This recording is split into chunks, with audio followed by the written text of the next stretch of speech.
jërë ngeen jëf yéen ñi safoo site internet bi di Buzz Actu 221 ñu neen leen bu baax jaajëfal leen ci kóolu tege sopp bi ak topp bi nga xamante ne rek yi nag ñu koy topp bu leen fàttee abonné di bës cloche de notification yi ngir mën a am yeneen i info am Birame Wathie daal ne addu jëmee ci li nga xam ni moo di déclaration bi kii di Mimi Touré def moom mi fi nekkoon ministre de la justice waaye nekkoon fi premier ministre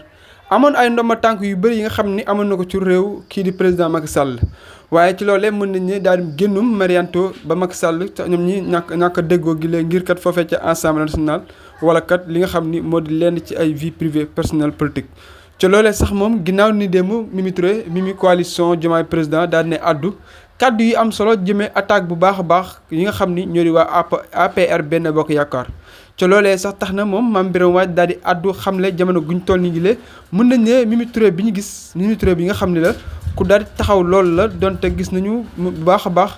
tas yaakaar gi nga xam ni saa su ne kii de président Macky Sall da ko daan def ngir di ko utiliser. ca loolee sax mën nañ ne moo waral tey jëlee seen joatloo waaye ci loolee Mame Birame Wathie di addu bu baax a baax ànd ak Moustapha Diop ak ñi nga xam ne ñoo di Georges Nesta ak leen ci plateau Walfadjri gi le xam ne kii di Mimi Touré mën nañ ne ku war a bokk ci coalition Diomaye président bi la ngir nekk ak ministre wala am leen li mu war a doon foofee ci parti boobu le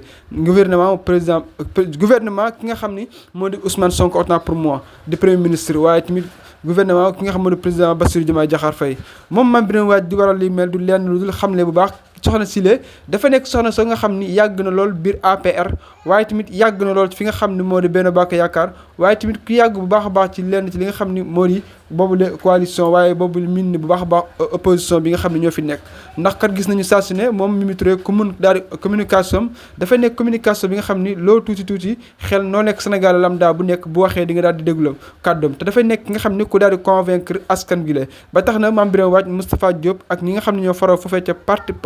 fi nga xam ni moo di Walfadjri autant pour moi lu ñu daal di wax leen la rek mooy kii dafa war a bokk ci gouvernement bii la ndax kat ku xam Macky Sall ak ñoñam la su loolee amee mën na am lu bëri dinañ ko xaaw a maytoo ak di la laalee gouvernement bu yees bi yet bu gudd ndax kat moom xam ne nañ bu baax a baax génn kii di Mimi Touré démb def na effet bu baax a baax ci askanu Sénégal biti réew biir réew waaye tamit ci gouvernement bu président Macky Sall bi nga xam ne jam ñu liggéey ay opposition pure et dure lañ